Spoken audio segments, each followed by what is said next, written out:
Olá, pessoal. Vamos então fazer a leitura do capítulo 10, em que Passepartout se dá por feliz em safar-se só perdendo os sapatos. Uau, vamos ver por que ele perdeu os sapatos, então. Foi às 4h30 da tarde que os passageiros do Mongólia tinham desembarcado em Bombay e o trem de Calcutá partiria às 8 em ponto. Mr. Fogg despediu-se, portanto, dos seus parceiros, deixou o paquete, deu a seu criado a relação de algumas compras a fazer. Recomendou-lhe expressamente que se achasse antes das 8 na estação e com o seu passo regular que marcava os segundos como o pêndulo de um relógio astronômico, dirigiu-se para as repartições dos passaportes. Saindo da repartição dos passaportes, Phileas Fogg dirigiu-se tranquilamente para a estação e aí fez-se servir o jantar.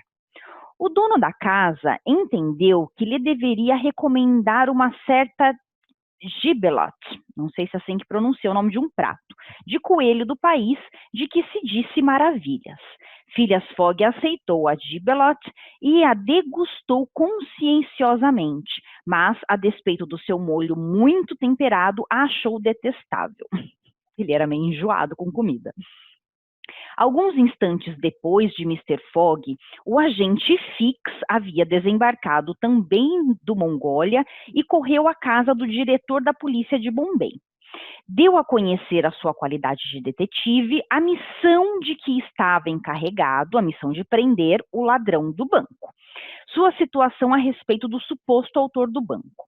E ele disse então: receberam de Londres um mandado de prisão? Perguntou Fix. É Fix, tá? Não tá errado o escrito aqui.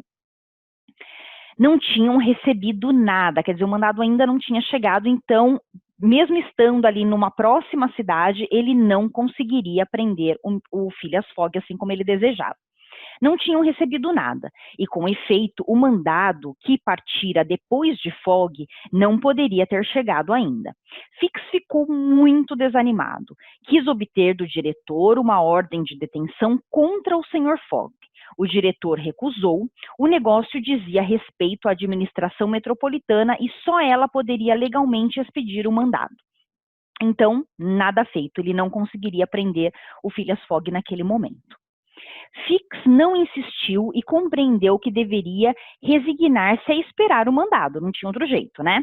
Mas resolveu não perder de vista o seu impenetrável tratante, durante todo o tempo que este permanecesse em Bombay. Então ele ficaria de olho no Phileas Fogg o tempo todo. Não duvidava de que Phileas Fogg aí não se demoraria, e como se sabe, era esta também a convicção de Passepartout, o que daria ao mandado de prisão o tempo de chegar. Mas desde as últimas ordens que o patrão lhe tinha dado ao desembarcar do Mongólia, Passepartout tinha compreendido que haveria de acontecer em Bombay o mesmo que acontecera em Suez e Paris, que a viagem não terminaria aqui, que continuaria pelo menos até Calcutá e talvez mais longe. Então, Passepartout, ele sempre acreditava, a cada cidade, né, que eles paravam, ele sempre acreditava que seria a última. E começou a se perguntar se esta aposta de Mr. Fogg não seria absolutamente séria e se a fatalidade não iria conduzir a ele, que tanto desejava viver em repouso, a realizar a volta ao mundo em 80 dias. Infelizmente para ele e para seu patrão, cuja viagem esteve a ponto de comprometer, sua curiosidade o levou mais longe do que seria conveniente. Com efeito, depois de ter entrevisto este carnaval parsi, Passepartout dirigia-se para a estação quando, passando em frente do admirável templo de Malebar Hill, teve a fatal ideia de visitar seu interior. Então ele fez as compras que o Phileas Fogg tinha pedido, e quando ele estava retornando para a estação, né, para voltar ao Mongólia, ele viu esse templo maravilhoso e resolveu entrar no templo. Vamos ver o que vai acontecer. Só que ele ignorava duas coisas muito importantes, tá? A primeira, que a entrada de certos templos hindus é formalmente interditada aos cristãos. E segunda coisa, que nem os próprios crentes podem entrar sem terem deixado os seus calçados na entrada. Bom, lembrando, né, que o título lá do capítulo diz a respeito dos sapatos de Passepartout. Passepartout entrou, sem más intenções, como um simples turista, quando subitamente foi derrubado nas sagradas lajes. Pois é. 3 sacerdotes, o olhar cheio de furor, precipitaram-se sobre ele, arrancaram-lhe os sapatos e as meias e começaram a enchê-lo de porradas, proferindo gritos selvagens. O francês, vigoroso e ágil, ergueu-se rapidamente. Com um murro e um pontapé, derrubou 2 adversários, aliás, muito atrapalhados com os seus trajes compridos.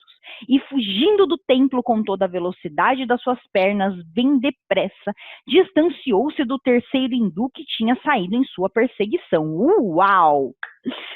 Bem, às 8 menos 5, alguns minutos apenas antes da partida do trem, que o próximo trecho da viagem seria feito de trem, tá? Sem chapéu, pés nus, tendo perdido na briga o pacote contendo as compras, Passepartout chegou à estação da Estrada de Ferro. Sim, o Passepartout conseguiu, depois de toda aquela briga, ele conseguiu chegar à estação, mas nesse estado, né? Sem o chapéu, perdeu os sapatos e perdeu também o pacote de compras. Fix estava lá, sobre a estação de embarque. Tendo seguido o Sr. Fogg até a estação, tinha compreendido que este tratante ia deixar Bombay. No mesmo instante, tomou a decisão de acompanhá-lo até Calcutá e até mais longe, se preciso fosse. Então, o Fix estava ali na estação, porque ele não perdeu em momento algum o Phileas Fogg de vista. E ele, então, estava decidido que ele embarcaria também no trem, né, para continuar essa perseguição.